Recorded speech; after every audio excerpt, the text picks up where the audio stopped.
Hello. Hello.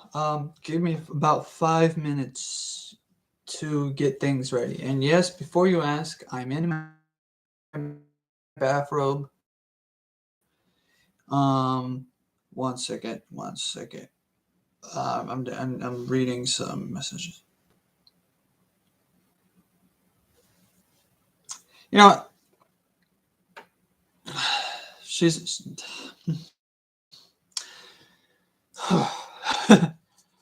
Okay, we're live. Whatever. Hi, we're live. We're here. I'm here. You're here, or not. Whatever. Doesn't matter. I'm a minute late because text me. I didn't know. It's just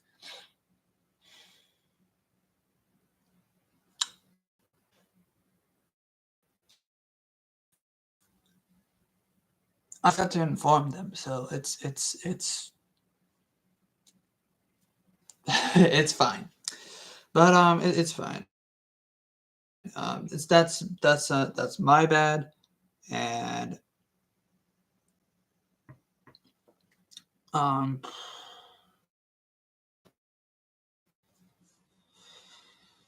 but it's fine. Like 2 hours probably. This will most likely be like a good little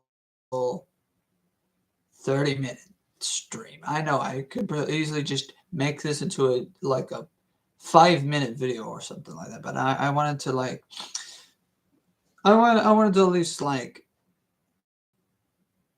just well, no, this can't be done in 5 minutes. Well, maybe 30 minutes. Depends. I don't know.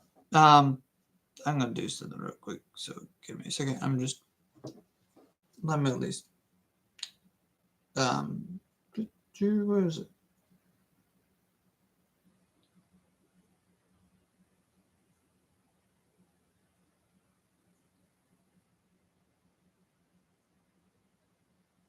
All right. Okay. So let me finish drinking out my coffee.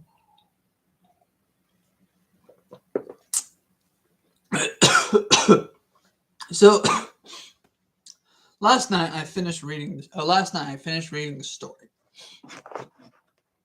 Oh, I almost forgot. Give me a second. Excellent. I am excellent. Everything's excellent. Good. Whatever. Blah blah blah. Okay. No concurrent viewers at the moment, but that's okay. There doesn't need to be. Like I said, I'll finish reading the last 2 pages here. And I'll start reading. No rants in the beginning of the stream, just highs, hellos. How are you doing? I'm doing fine. Good. Excellent. All right. And we're you're excellent. All right. Whoever is watching this, you're excellent. Okay, so what I'm gonna do is read technically it's the last 3 pages, but if we're talking about folds, it's 1 page. Well, yeah, I mean, if we're talking about this back of the page is a page, I don't understand. With books, there's a lot of technicality of what is considered a page versus the page of a page number. Like 1 page is technically considered the flat. Each paper. Yeah, whatever. But then it's like the number. So that I've been told 2 different stories. Well, not 2 different stories. I've been told the definitions of what is considered a page.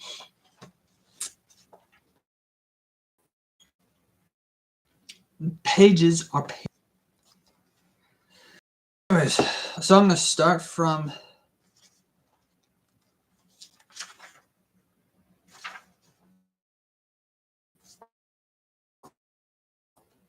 the top of page. If you have the hard cup, if you have the not hard cover, yeah, no, if you have the soft cover, yeah, I don't know about the hard cover. Anyways, if you have the soft cover, which there's digital and there's physical. If you have the physical book, okay, the paperback, okay, if you have the paperback of the physical book, right, then we're on page 64. The final battle is literally one page, technically a few paragraphs, but it's all right. It's fine. There's dictation of like how the final battle should be, and it is a short story, but there's like, anyways, Jinx was the only member of the family who knew the truth, and being a cat, she wasn't going to say anything in his defense. Besides, his dad had already suffered enough. Oswald knew it was wrong to lie. He also knew that lying was not a skill he had. When he tried, he always got all nervous and sweaty and said a lot. But in this situation, a lie might be the only way forward. He took a deep breath. So, I hid in the ball pit to play a prank on you, which I shouldn't have done. And this is technically not a lie. This is technically not a lie. Okay? Technically, it's the truth. And according to my theory, this is also technically the truth at the same time.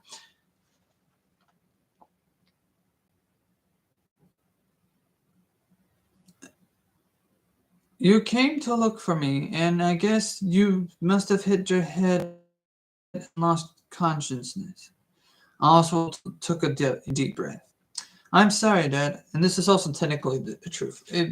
If you think about it, last night I covered about it, and until now, this morning I'm gonna do a theory.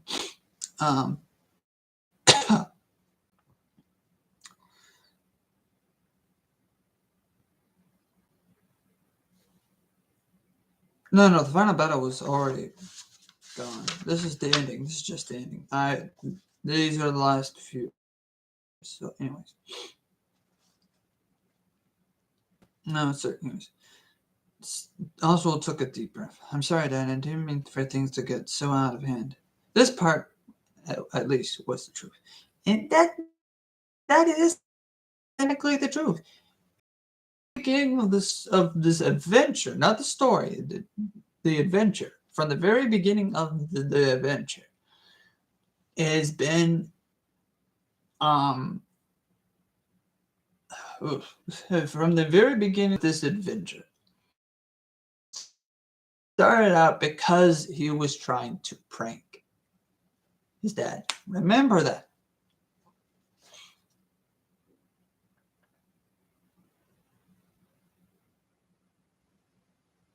I accept your apology, son, Dad said. He didn't sound mad, just tired.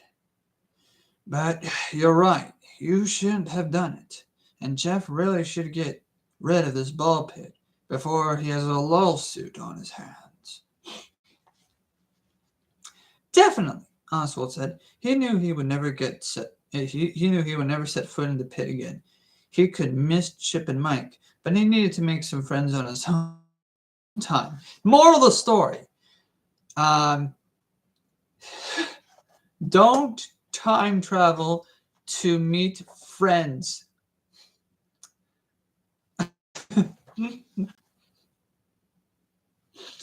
I hate when that's basically the summary of what the kid learned.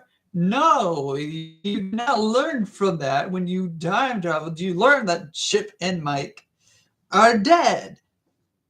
You can't miss.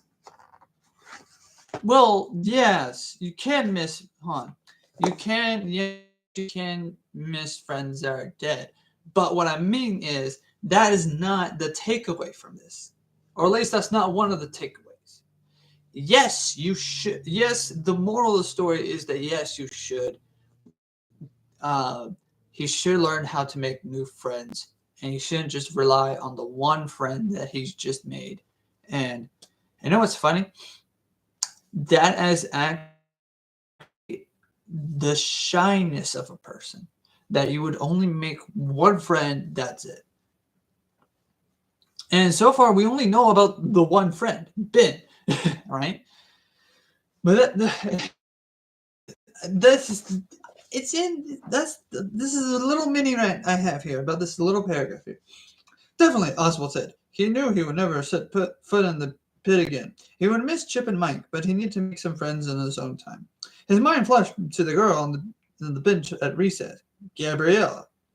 By the way, she just recess period, Gabrielle. That irks me a little bit, but anyways, she seemed smart. She seemed nice, smart too. They had a good talk. That's it. That's the paragraph. Take out. They had a good talk. Just take it out. Just throw it away. That feels like more like what what the reader should conclude to. The reader should conclude that. I understand that this is supposed to be the mindset of the child and whatnot. Of like, they had a good time. Yeah. It seems so passive that like Chip and Mike were killed, and this is the resolution, and then now it is time to reflect on his adventure.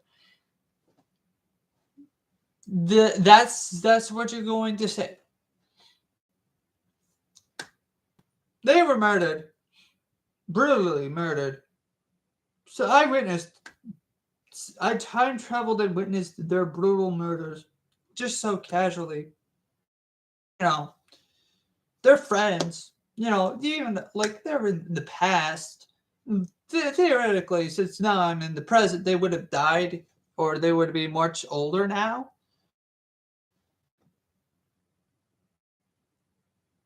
Has he at least?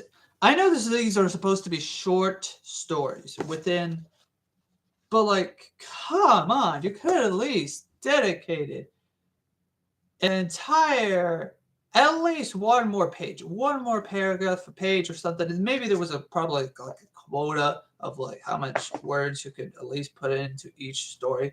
But come on.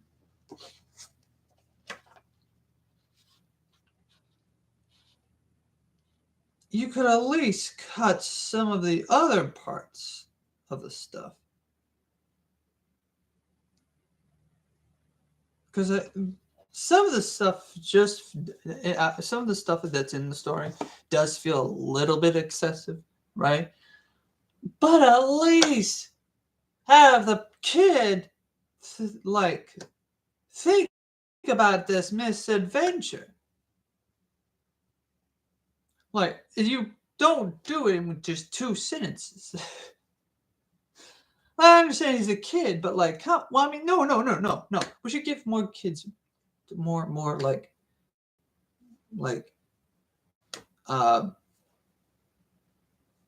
they're not as passive as when I was a kid, right? And when my great grandmother died, okay. Granted, there was a 2-month gap between between when she died and when I actually did feel very sad, very bad about it. But that's because I'm personally mentally built like different.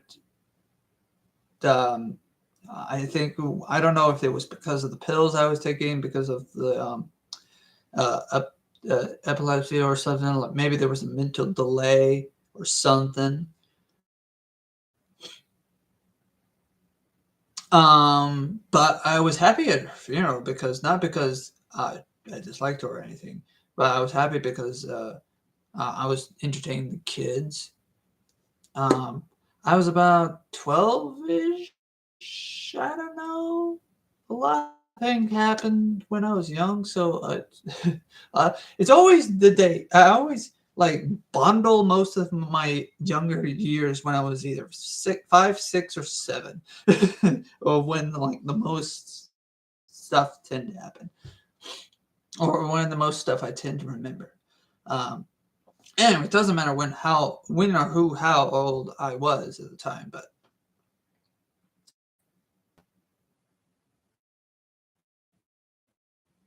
But like but like the okay, probably a poor example. The personal experience is probably a poor example because I didn't have any conclusive thoughts about. No, well, probably I did. But like at least I like had thought about it, like dang, like I thought she would like at the time, and it kind of impacted me because I didn't like I kind of knew about death, like people live, they die, but I feel like Manja's death like really sit hard that she wasn't going to reach 100 or something or whatever. She wasn't going to be around until I was at least 20 or whatever. Um,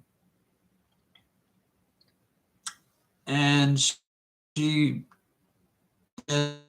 I guess it's like the mental impact. I don't like. Don't get me wrong. Back then, I didn't think that people were immortal. No, I just thought that we lived for a very long time. I was wrong, but like still, it kind of like it didn't shake me. It didn't make me sad immediately. For some reason, like I guess I kind of knew Mudge was going to eventually pass away because she was old. I did understand the concept of old age and whatnot, but I just she seems so healthy, so happy, and I've heard that most, or not most, I've heard that like a lot of people, not a lot, but like a good number, a good chunk of people that live up to 100 tend to continue living them until like almost 120, or at least maybe a few more years, and then they know like everyone's trying to reach the 100 mark, at least 100.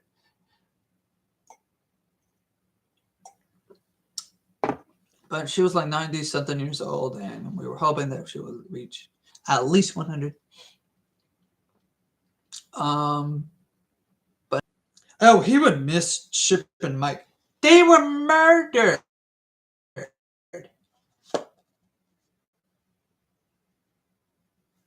If not them, that they were. If not them, then their friends were murdered, or rather, murdered or not, there was a murderer that tried to kill you and your friends from the past. And that even if somehow you were to meet Chip and Mike, they they that restaurant's closing. You're not even thinking about that. Or there's a killer. Can I go back even further before? Man, there was no thought about that kid. There was no real closure um about this little incident. There's no him thinking, how's this, like there's no like him like conclude there's no concluding thoughts. Was there a possible way to meet anyone who knew Chip and Mike back then? There's not. I wish there was an actual conclusion to the story for Chip and Mike. Did they act? Were they? Did this incident actually happen? This is why I kind of don't like the whole yellow guy possessing the yellow rabbit possessing the father, because there's no like the conclusion, right? There's no, well, there's the conclusion. That's the conclusion. It's short. It's like, oh, Gabrielle is alive. She's kind of cute. Yeah, Chip, Mike, bye. If this happened now, forget time travel. If he had experienced this now, if he had experienced, if forget the fact that it happened in 1985, if he had experienced the murder now, or if he was alive back then that would still be like That would still be like if I was the main character, I'd be concerned. I'd be like, did this event actually happen? Are they alive or are they dead? Do they still have parents around? Or is their parents still alive? Is there someone still alive of that event? Because that happened. This is that happened in 1985. There would still the probability of them being older or someone of that event being older would be a thing. Um, the probability of finding someone who's still alive back then, from 1985, but older, would be a thing. This is, I'm assuming this is taking place in what? Let's say 2000. No, not 2000. Some 2010, 12. If we were to safely assume this was happening during 2020, right? Or 20, let's have a safe assumption this happening and no, let's go with like 20.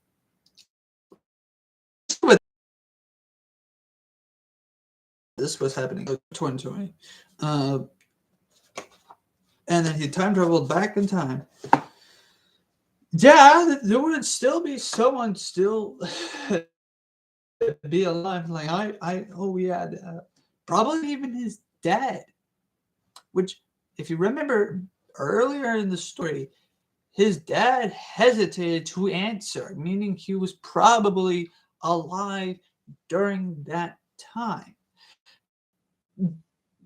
In one hand, yes, I like the idea of the yellow rabbit possessing his dad, and then he's like, oh, he's afraid to talk about it.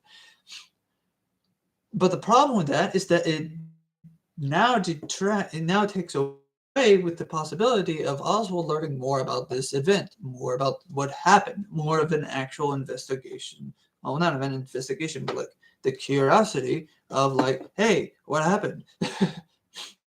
I timed, and my friends from that time period are dead. I want to know if this event either happened, if this event happened, or if this, like, yeah, he did ask his dad. I think his dad said it had closed down for a reason. Um, Regardless, I just don't like this one paragraph here. It just does not it does not satisfy for what happened to Chip and Mike. He's just, oh well, I would miss him. Yeah, I would miss him, but I'm not going back to that bit. Um, like I I understand. Like, in one hand, I understand he's not going back into the pit because of like the monster, right? The serial killer. I mean, I sure wouldn't. It possessed, like, hypothetically, if I was Oswald, yeah, sure, I want to go back into the pit because like it possessed my dad, and I just like in this hypothetical situation, if this situation was real, yes, I just rescued my dad and whatnot. But like, if we think about it, if we were to actually just acknowledge what happened in the pit, no, missing Chip and Mike is not just simply, oh, I'll miss them. No, I'm like, I made them. I made friends. They were friends. They are dead. There's no going back to the pit because it's clear that he exhausted that time period. Now that the Chip and Mike are dead, or now that the restaurant, I don't remember. Let me. I'm gonna reread. Just the.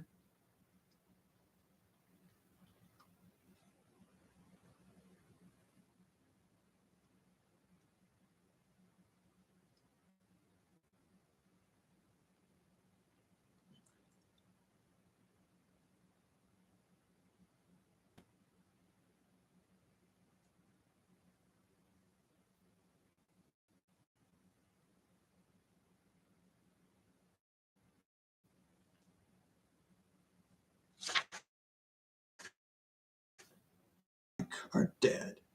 But it says here that they were all lined up against the wall. And he was looking for Chip and Mike. So it leaves the conclusion to that Chip and Mike are dead.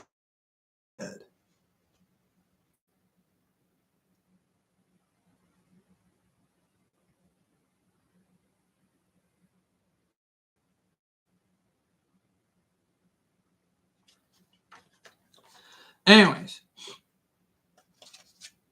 I'm going to finish reading this. I know I said I would only do like 30 minutes. What time? Or not what time. How much time have I taken up? Okay. It's roughly 30 minutes. I know. I said I would finish reading the last 2 pages, but I went into a rant there on that one paragraph. But at least there's Gabrielle. And they had a good talk. Oswald reached for his dad's hand. Let me help you stand up. With Oswald steadying him, Dad rose to his feet and let his son lead him to the exit of the ball pit. He paused to look up at the hanging yellow costume. What is that creepy thing? I have no idea, Oswald said. This, too, was the truth. They climbed out of the pit and walked through Jeff's pizza. Jeff was wiping the counter, still watching the ball game at the restaurant's TV. Had he not seen or heard anything? Still holding Oswald's hand, when was the last time he and his dad held hands? Dad lifted his son up and looked at him.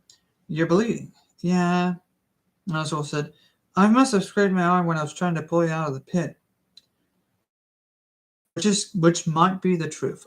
To my theory, it could be that is the truth. His dad shook his head. Like I said, that thing is a public safety issue. Just sticking up a sign saying keep out isn't enough. Look at Oswald's arm. I'll get your arm cleaned up at the house, and then your mom can dress the wound when she gets home from work. Oswald wondered what his mom would say when she saw the fang marks. As they approached the front door, Oswald said, Dad, I know you're going to be pain sometimes, so I really do love you. You know? Dad looked at him with an expression that seemed both pleased and surprised. Same here, kiddo. He ruffled Oswald's hair. But you have a terrible taste in science fiction movies. Oh, yeah? Oswald said, smiling. Well, you have a terrible taste in music. And you like boring ice cream. Behind them, Jeff called, "Hey, sorry for Fazbear, Frights," into the story. The moral of the story is always be grateful for what you have, what surroundings you're in and whatnot. I know. Like I know the town was like near barren, but like he still met a new friend. This adventure points out that he could still make new friends if he was just patient enough. Gabrielle, potentially a girlfriend, right? And don't get me wrong, yes, had he gone into the pit, he would have an adventure. Yes, and that's also something.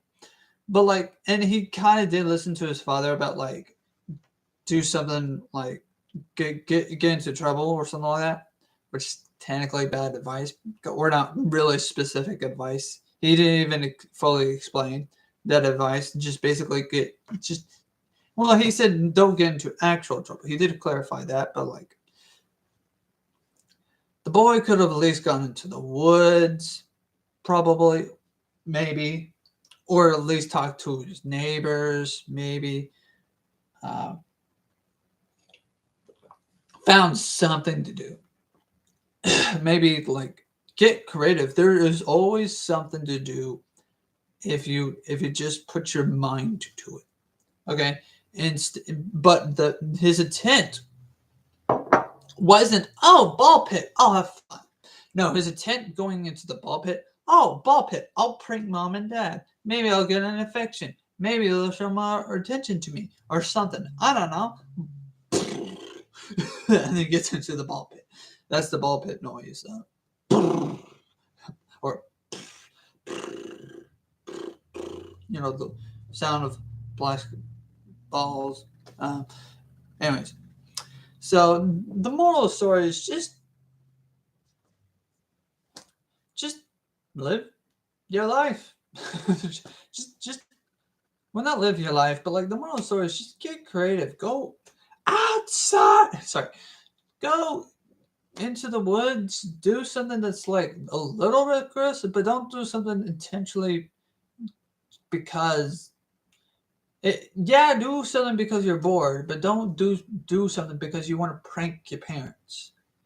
And they're not like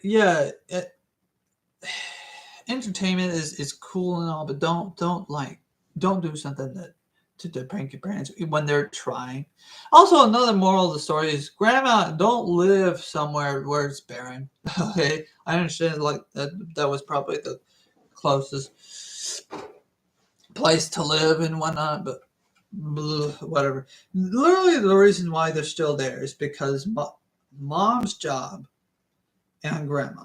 And I understand mom's job more than grandma, but like she could transfer to like a different hospital or nursery or something. Oh well.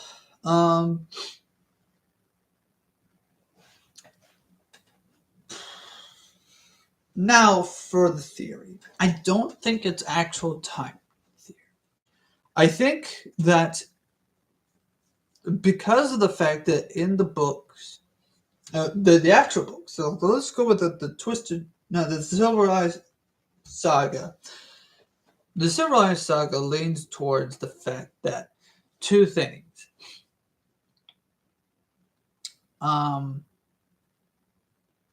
Science and science fiction. Well, mostly science fiction. The thing that makes the animatronics look weird and awful is the fact that they're just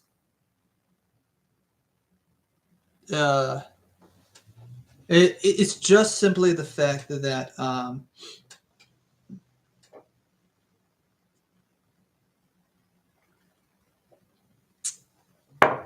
they have these little devices that make the loud sounds and whatnot and distort like the visual reality. Which, by the way, explains Vanny's abilities a little bit. The whole entire Pizzaplex is a different science explanation. And so the science fiction or the science fantasy part is that they've, according to the later stories of the Fazbear Frights, and there's a bit of spoilers if you've not read them. I'm currently reading them, but I spoiled myself by watching the Mad It's game theory or book theory, right?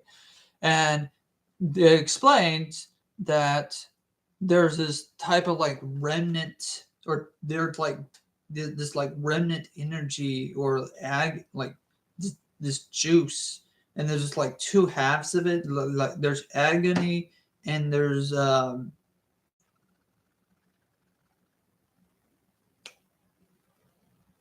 agony, and then there was something else. I forgot what it was. It's also the same energy that William Afton uses in the books, but it's not described in detail what that stuff is. The remnant has like agony and something else. Souls, not souls, but like something else. I forgot. But anyways.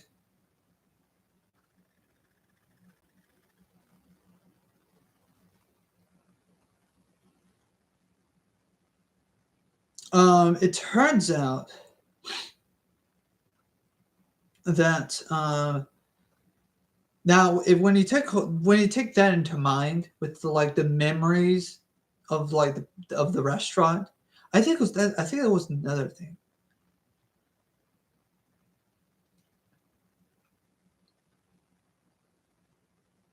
I'm not certain. I think it was like memory or whatever. Anyways, I think what's happening is that the agony and the memories of the children that were murdered, they all at one point got into that pit, maybe, the ball pit. If we're to safely assume that they all got into the ball pit at one point, maybe not time traveled, right? Again, I don't think it's a time traveling ball pit. I think what's happening is that their memories and their agony are somehow attached to the balls in the ball pit. And so when he gets into the ball pit, the collective memory of the pizzeria, the collective memory of the restaurant is in the ball pit, right? And the collective agony as well. The agony and the pain and the suffering and the sand, it's in the ball pit, or at least enough of that stuff is in, or not red energy, but like it's possessed. You know what I'm saying? And so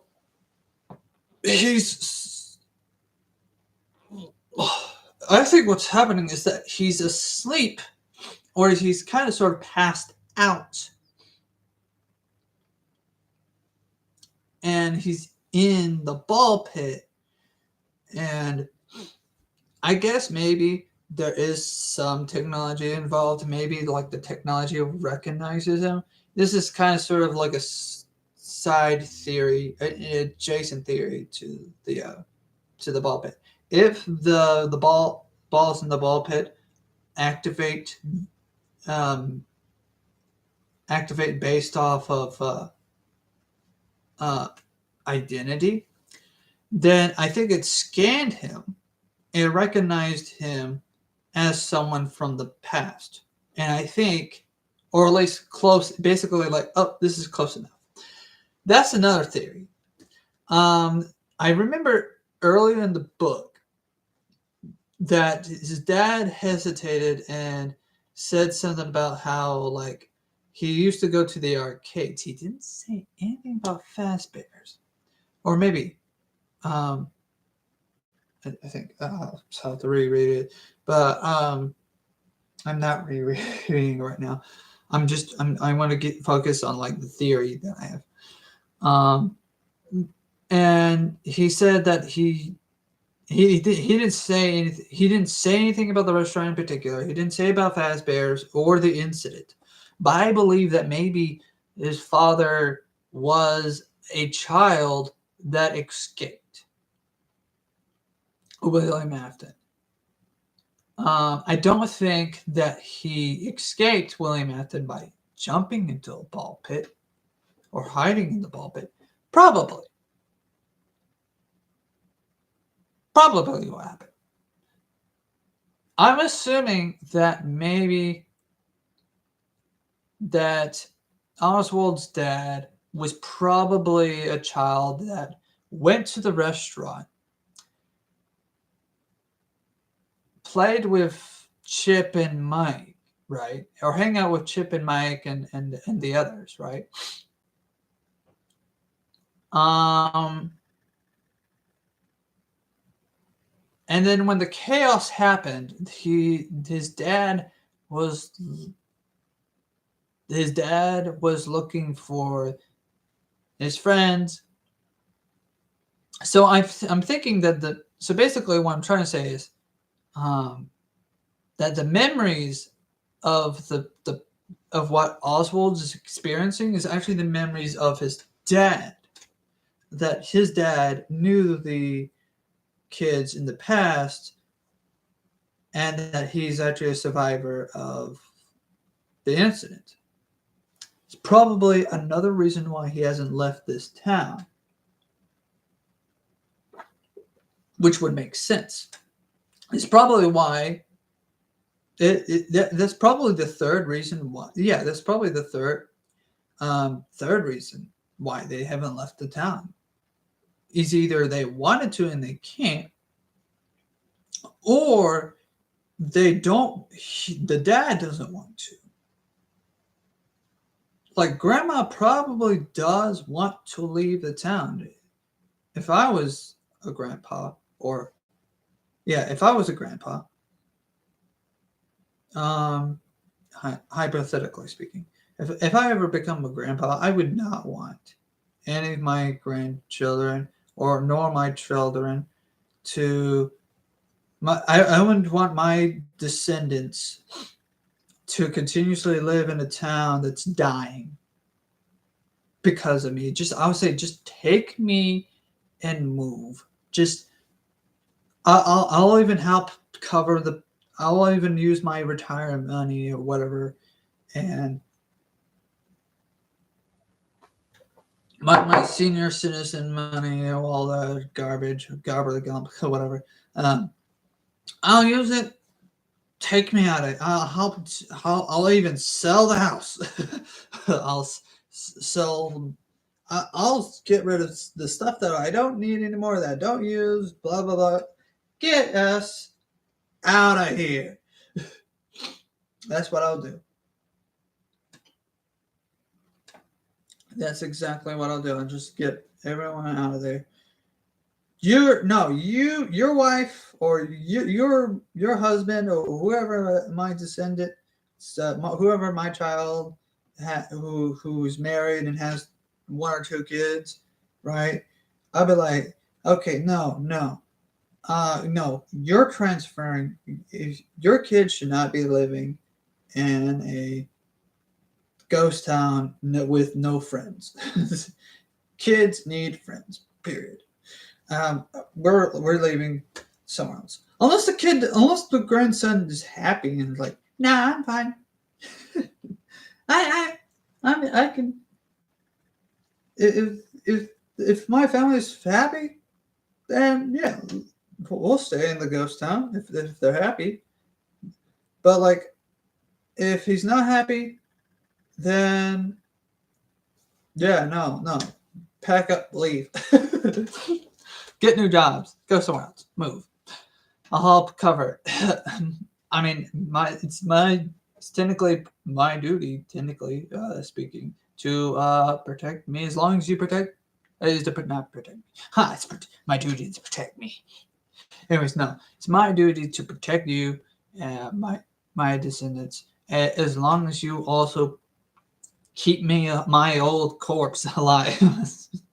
It's not possible. As long as you keep, basically, the elders will take care of you if you take care of your elders.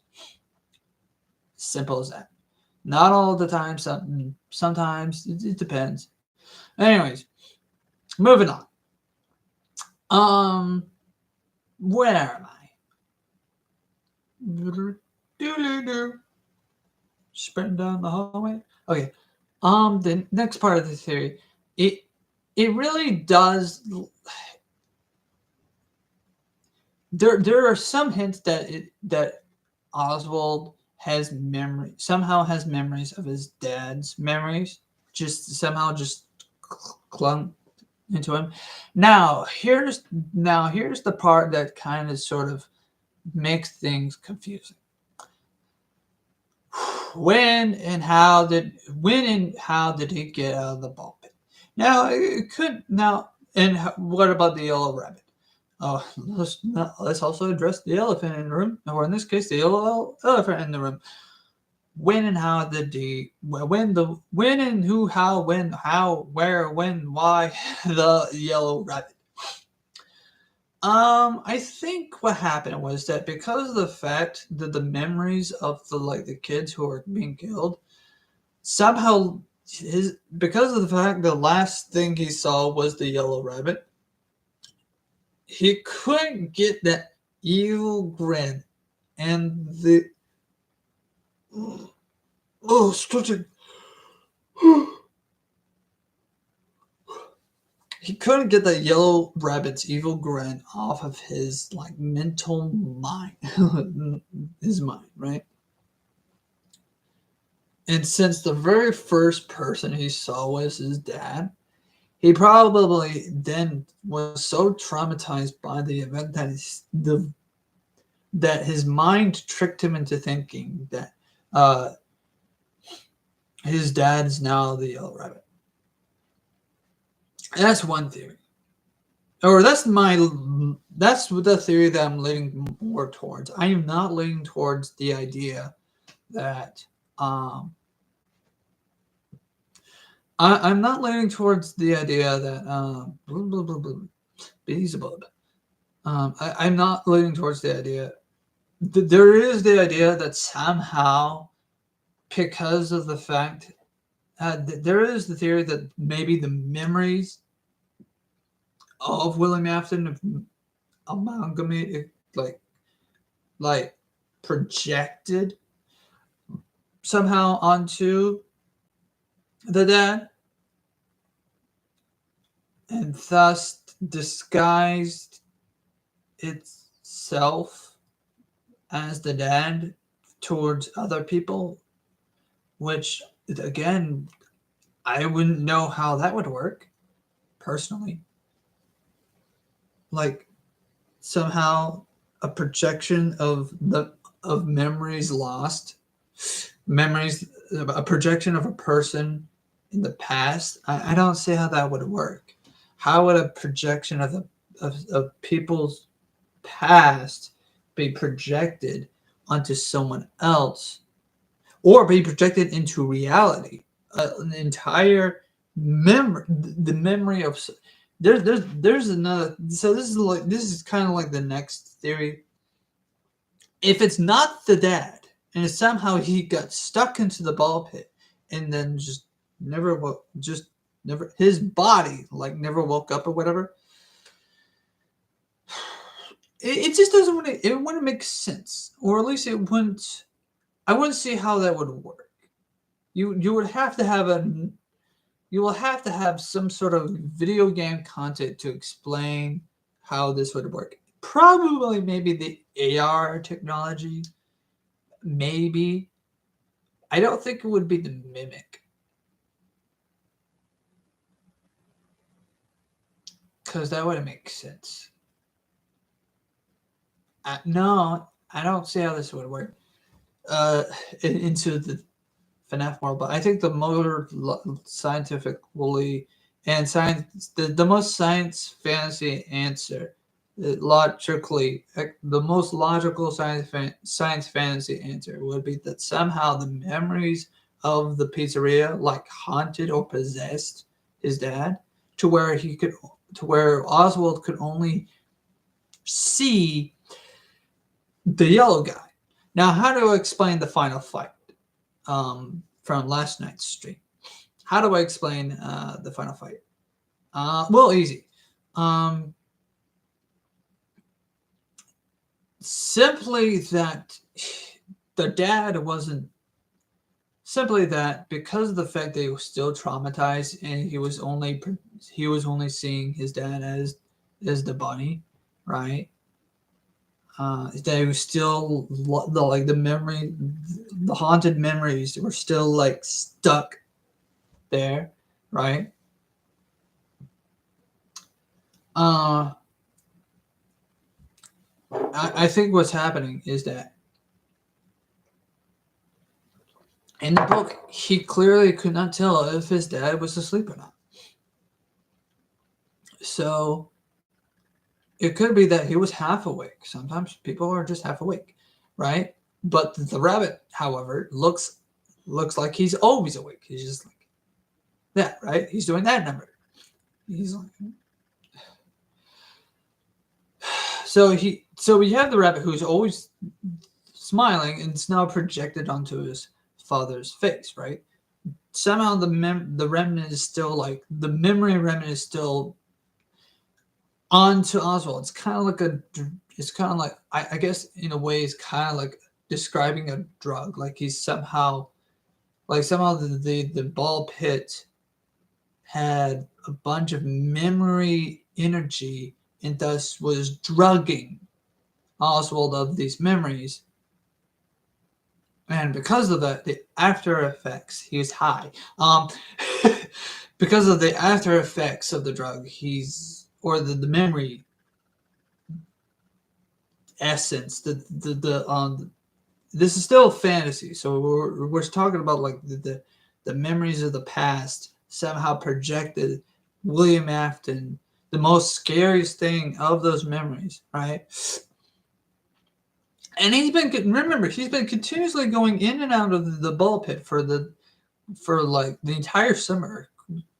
For majority of the summer, he's been going in and out of the ball pit, meeting Chip and Mike, playing games, having good fun times, and then when the summer's closing to an end, finally the last memory of the pizzeria just latches onto him, and just God, you know. And so I think what ends up happening is that when his dad first fell into the ball pit, he didn't actually fall in. It was just his mind. It was just his mind playing tricks on it. It was basically the effects of the ball, the haunted dreams, or they're still like good dreams, but they're haunted. Like 90% of the dreams that he experienced are good dreams, but they're still haunted. And then with the last dream, so I'm assuming the last dream like triggered like what the false reality of the past and the present, right? And I'm assuming when every time he goes into the ball pit, he just goes to sleep, or he just takes a nap. He goes, takes a nap, and then that's that, right? And so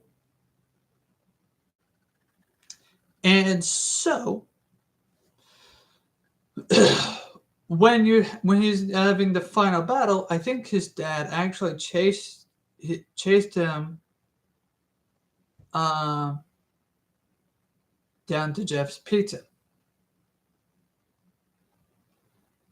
And he probably didn't know. He probably did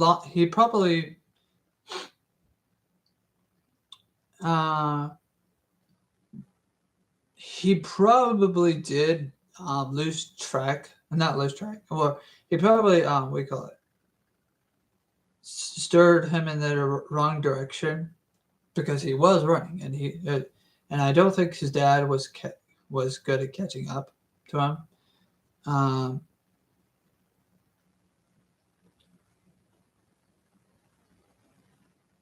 So I guess his dad like put two and two together where he was heading. And so he probably didn't take the car. So I'm assuming his dad didn't take the car. He was chasing after his own son. So I think that will also explain why the neighbors were like looking at the son, looking at Oswald confused. Not because he was running, not because of the fact that he was not running for exercise, because naturally most people wouldn't care if a kid was running down the street, but he looks like he was running not because he was playfully running or anything like that. He looked like he was generally scared and running away from his dad, right? Anyways,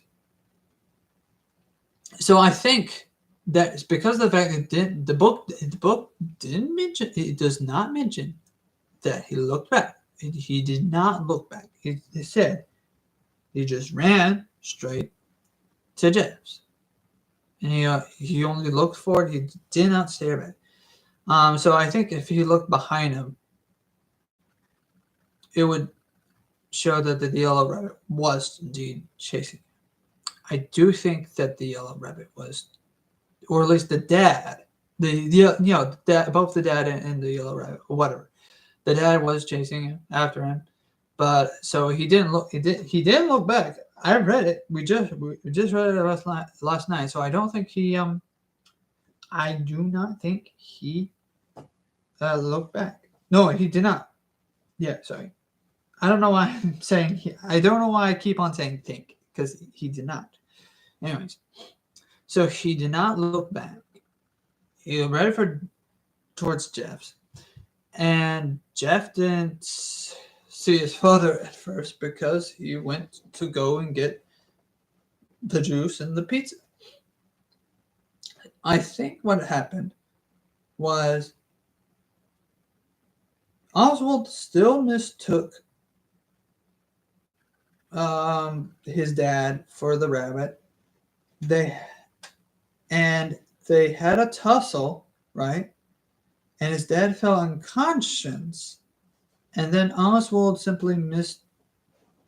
His mind simply mistook the events of the step, or not steps. What happened? Basically, what basically mistook the events differently.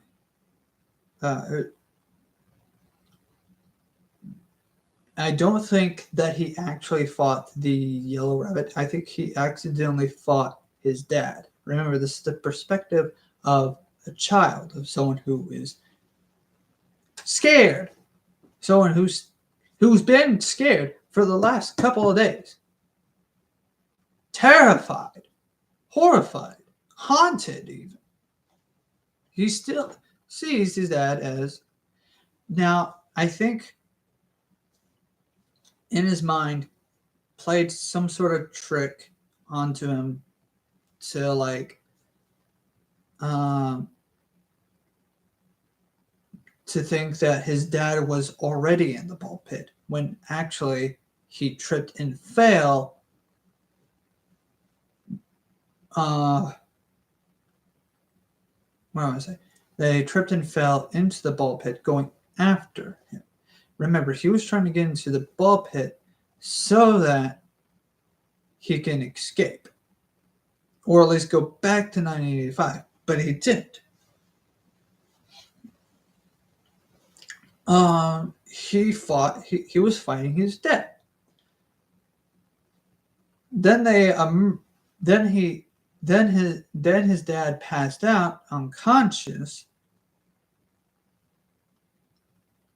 Then he helps his dad out of the ball pit, right? Thinking that he fought against the animatronic, right? Also thought that he was fighting against the animatronic, thought that the animatronic was biting onto him. But let's be real here. Here's what I think actually happened. I think that maybe he scraped his hand against the old ball pit. Maybe there were like some there was something on there was something on the ball in the ball pit, like maybe the bottom. And remember, we have to keep in mind that this is an old ball pit, and it's probably not. And like it's probably like it hasn't been taken care of for years, obviously, since 1985 to 2020. He probably, because of his fear, he probably confused his injury for bite marks, when in actuality they're just like, oh, he scraped his arm against like loose nails, which is possible. If there's nails or like, those nails that tend to stick out of like a wood or something wooden. So I think what happened was that maybe while I was trying to drag his dad out, his hand might have hit the side of the ball pit or something, and had probably like the loose nails or something. Or maybe something about his dad's work boots. He did used to work at the mill. Let me Google something up. And so he probably, yeah, or maybe he just hit it against something. Now, the one problem with this theory that he just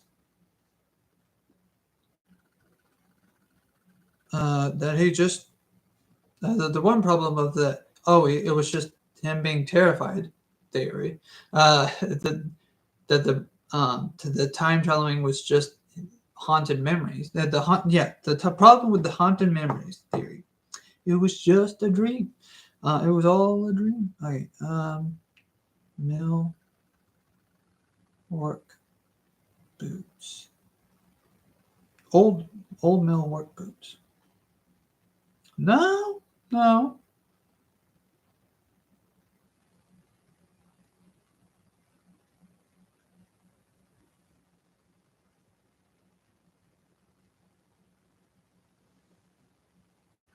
Mill work boots.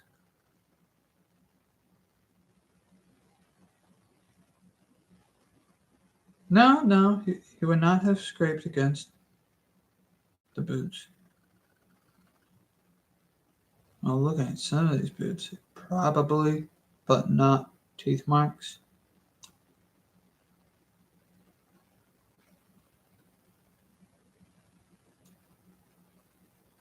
Steel toes? Probably. Hmm.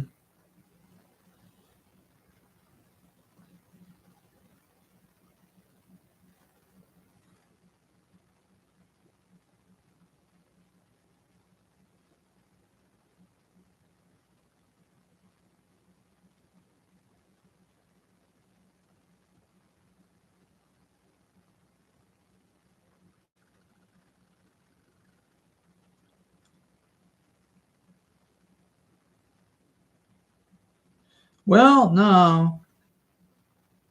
I'm not seeing any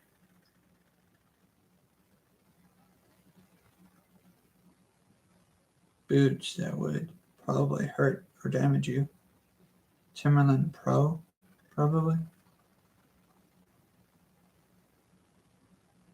Maybe he's not maybe they're not describing the type of boot properly. Because for some reason, I'm thinking in the back of my head, maybe it's a specific type of boot you have to wear while you're working at the mill. And then maybe that, like at the bottom of the shoe, there are like there's maybe not spikes, but like it's designed a certain way to where like you could potentially hurt yourself if you scrape your arm against the boots. Like maybe there's a,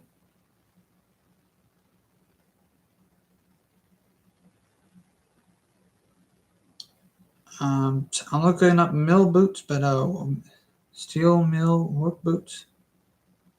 Water. It was a water mill, right?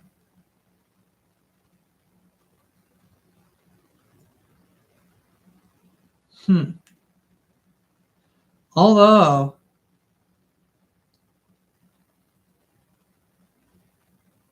Viking boots maybe, but they don't look like they would hurt.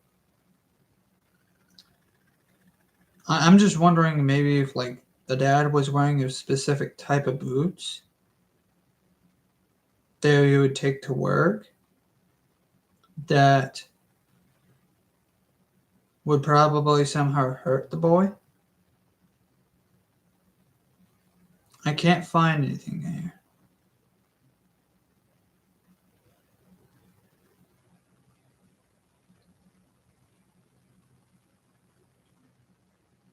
Surfers. No, those look more for like design. Oh, actually, these logger boots. Huh. Yeah.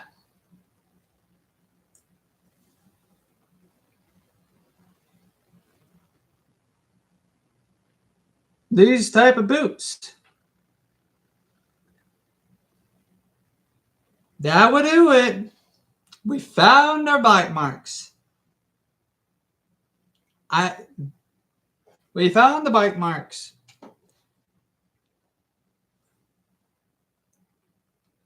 He was never bitten by Springtrap.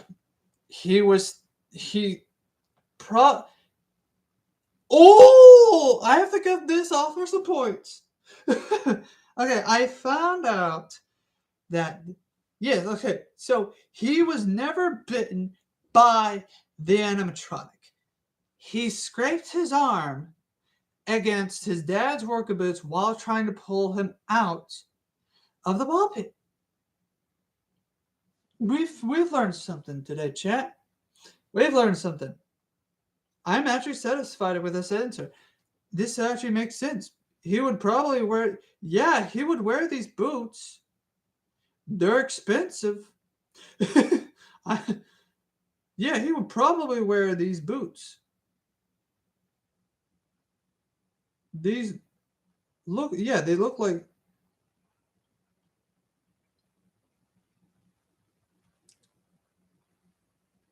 I can imagine wearing these boots. Did these boots look like you would wear them to like make sure you wouldn't fall from somewhere? And the mill was closed down. I don't think his dad was wearing one of those new rock boots, the goth spike boots, but the Viking boots. No, it could be the these sport boots, but they don't look like run of the mill. Trying to just look for an image here. It could be these. I'm just trying to click onto the photo. Give me the photo of the boots. It could be on. I'll show you in a minute. Oh, for Pete's sakes, I just want a photo. Give me. Okay. It could be these. It could be those type of boots. But I don't think those are the boots that the author is trying to describe. Although, they do come in black. Also, this one looks more dangerous for a boy to be dragging your dad out. Maybe. But anyways, I'm more leaning towards the other kind of boots. Oh, come on. Get out of Alex. Oh, it's another tab. Okay, give me a second. There's like 3 different tabs here. No, I don't want Express. Oh, I just wanted the Viking boots. Let's go back to the Viking boots. Anyways.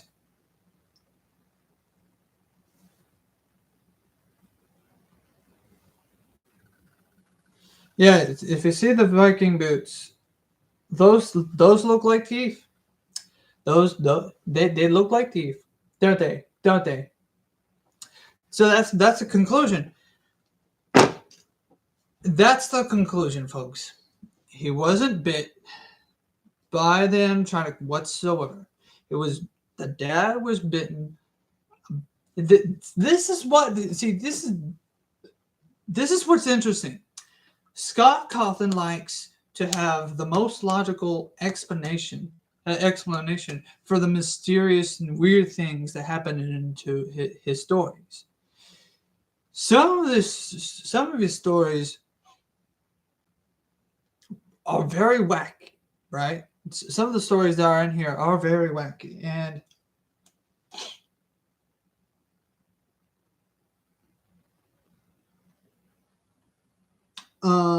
there is one story that I do want to read, that I do want to talk about, maybe even theorize a little bit.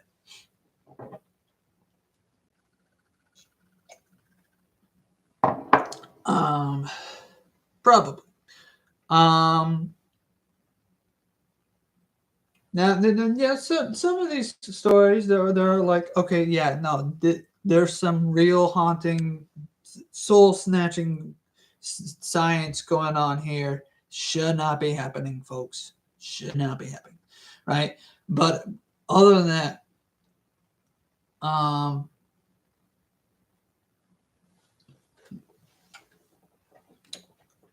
I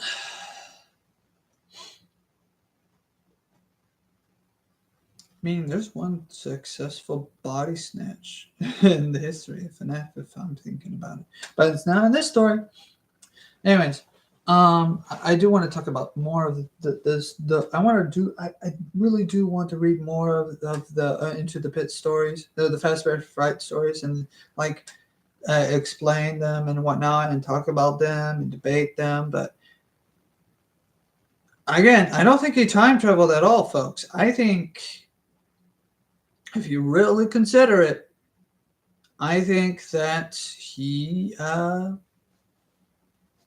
that it was all a dream, not a dream theory per se, but that particular moment was some sort of terrifying, haunted dream. It's still paranormal, right? It's still paranormal, but it's not as paranormal than you think. I think the fear got to him. He was so afraid, and he lost all of his friends and all the other stuff. And I said this would be like a 30-minute dream, not dream, 30-minute stream. But no. There you go. Oswald saved his dad, but he didn't really save his dad because dad was never meant to be saved, or not meant to be saved, never needed to be saved. His dad never turned into a yellow rabbit. He never actually went to 1985. He was all just it was all just something that something bad really happened, and the later stories explain that there's this remnant energy, and so yeah, uh,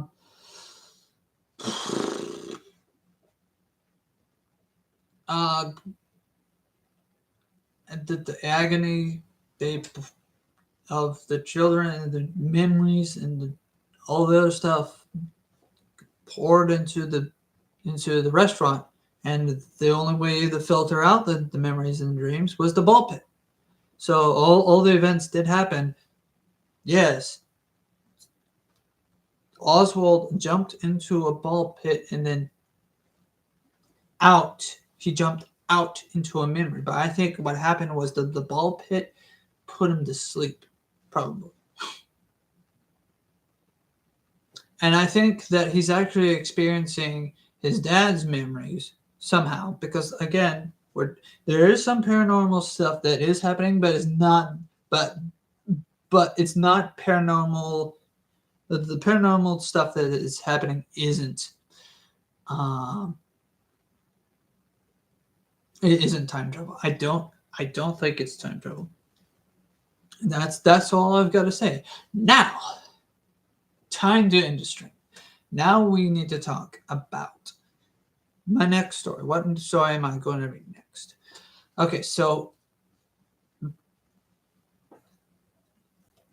this is not my next story. It's not my story. It's his story. We're gonna read this. I forgot to read about the author of this one. Is there an about the author of this one or the authors? No, there's not. Well, authors, Ellie Cooper. I'll probably Google Ellie Cooper later.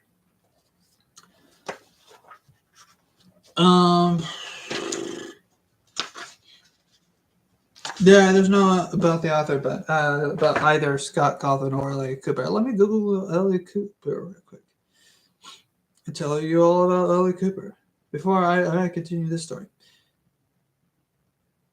Ellie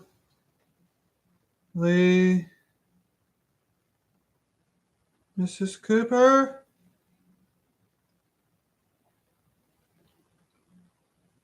Oh, it seems that Ellie Cooper has done a lot of stories. Ellie Cooper writes fiction for young adults and adults. Okay. Yeah. it's a scholastic story, but it is, I guess, yes, young adults. Um, she's always loved horror and is grateful when she can spend time in the dark and twisted universe. Ellie lives in Tennessee with her family and many spoiled pets, and can often be found writing books with Kevin Anderson and Associates.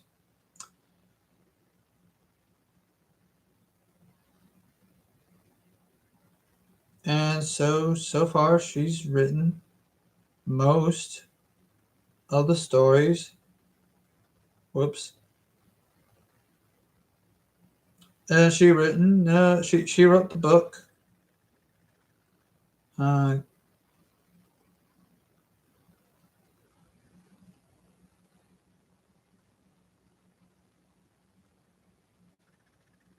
the talker.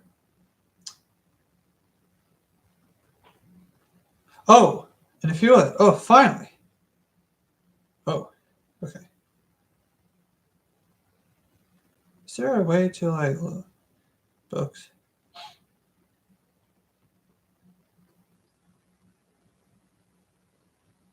Okay, so she wrote two books, The Cursed and The Talker. Then that's about it. And so I guess her career is now Five Nights at Freddy's stories, which is fine. I find the story a bit. Mm, it's okay up until that one paragraph that I did not like. It's fine. It's honestly fine. It's an okay story. I'll probably read one of her stories one of these days. That's your job to recommend to me if her stories are any good. So yeah, that's comment down below if you want to read if you want me to read any of her stories. That's something I'll do. I'll that's your job to recommend me to that's gonna be your job to recommend me stories for me to read. But as for me right now, since I'm only starting out this series, I will now be reading from the world of Vault Finder, Raymond McNeil's. I can't speak today. Raymond McNeil's The Artificer.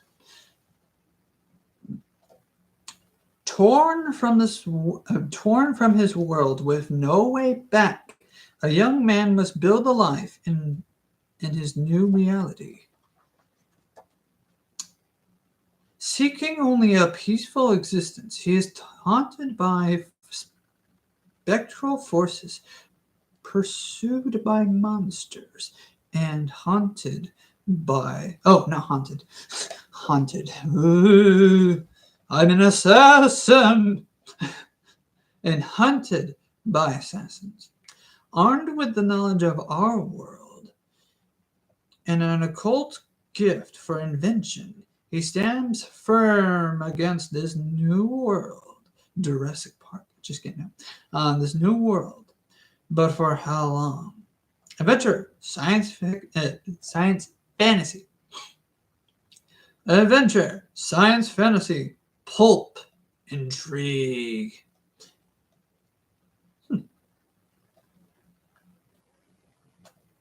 Vault Finder. What is that? Made in the United States of Florida. Do not go to Orlando, Florida, by the way.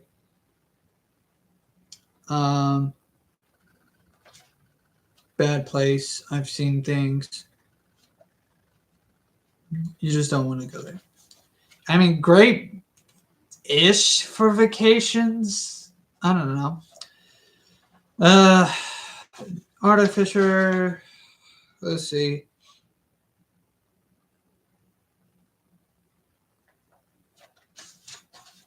There's like a little map here. I'll show you the map. I won't start it today, but I'll show you the little map. Let me There's the little map. Okay, there you go.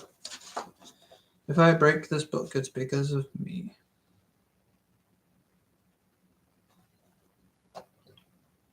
Okay, now see, with this book, we can learn about the author. Okay, about the author, Raymond McNeil, also known as the Celtic Phoenix. um, and yes, I'm in my bathrobe. In case y'all were wondering, I don't know why I'm in my bathrobe. I'm just in this. This is the shirt from last night. So who cares? Whatever. Did I mention about my bathrobe earlier in the stream? I don't know. It's been a while. It's been a complete hour. Anyways, back to reading about the author. I'll reread the about the author and everything when I actually do start reading this book for the next stream, probably tonight.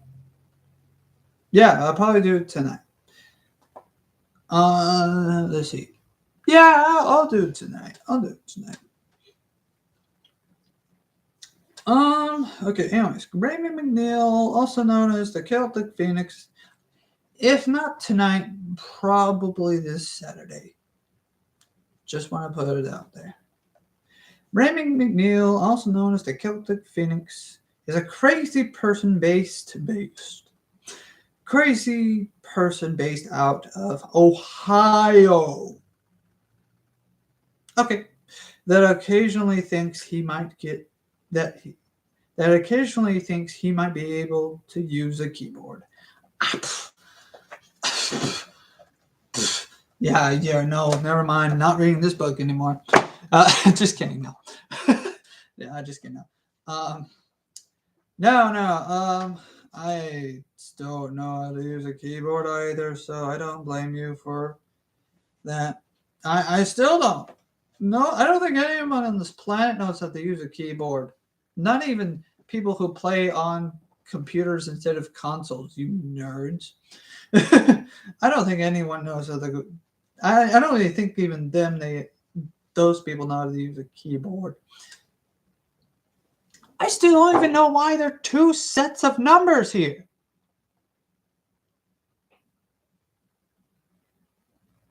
Why?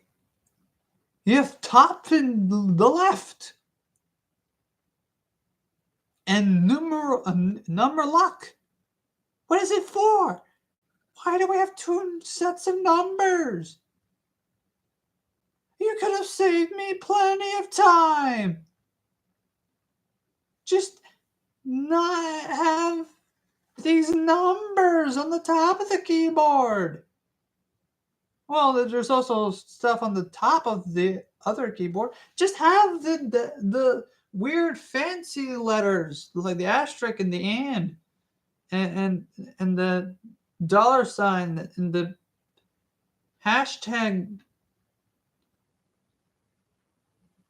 and the at and the exclamation point. We just need those to have their own separate keys. Put the numbers this side, and that's it. Why do you have up and... Here's another thing. The numbers also have the up and down arrows. When we already have up and down arrows. Page up, home, end, the end. Why do we have two controls? What does this button do? I'm not going to press that button. I don't know what that button does. Therefore, I'm not going to press it. Who designed this? Sorry, tangent. Anyways, you're not able to use a known mostly for making analytic videos critiquing a myriad of genres across media. So he's a nerd. He's one of those YouTube nerds. I'm just kidding. All love. I'm a YouTube nerd. So we're all the same. Just kidding. Clickbait videos. Okay, sorry. Okay, let's be serious. Critiquing a myriad of genres across media, he spends his days being bothered by his cats and people on Discord. I'm just kidding. Sorry. Bothered by his cats and in trying to stave off of crippling addiction. Trying to stave off a crippling addiction to Pepsi. You know what? You know what? That's fine. Who doesn't have a crippling addiction to Pepsi? My mom has a crippling addiction to Pepsi Zero. I don't. I mean I don't. Not me. Not I, said the cat. Won't be ever be me. Not me. I don't see myself being addicted to Pepsi. That'd be funny if the moment I said that I had picked up a Pepsi. But no, it's not Pepsi. It's coffee. And it's empty. I have an addiction to coffee. In your face. Loser. Just kidding. No. It's all fun here. Fun and games here. No, you pleb. Celtic Phoenix, Raymond McNeil, whatever if that's even your real name, you are a pleb. Why are you drinking Pepsi? Everyone knows that Coca-Cola not only came first, and not only is it better, but it originated in Atlanta, Georgia. Georgia State people keep winning. Pepsi keep losing. Anyways, that's all for the stream. I know I have like 0 commenters. I have like 0 chatters. As 0 subscribers. No, that's not true. I have 50. But I have like 0 consistent concurrent viewers and all the stuff, whatever. But it doesn't matter. I do this for fun. This is for fun. At the end of the day, here's the message. If you're gonna make a YouTube video, if you're gonna make YouTube videos and make content on YouTube or whatever, and if you're shy, or if you're trying to do something or whatever, and you like, or if you're not shy, and your persona is supposed to be like wearing a mask, whatever, or whatever, you just can't find a niche. I'm still looking for a niche. Okay, I'm still looking for a niche, and I'm still looking for a niche audience. Let me remind you, I'm still looking for a niche audience. So yeah. Oh, excuse me. At the end of the day, at the end of the universe, at the end of time, the edge of time, and all that other stuff, and Spider-Man, and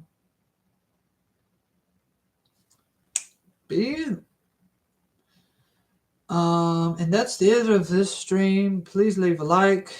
Please watch the stream. And I will see you. Oh, share it if you want to. Share other videos. Share, hit like, comment, subscribe, ring the bell notification, and I will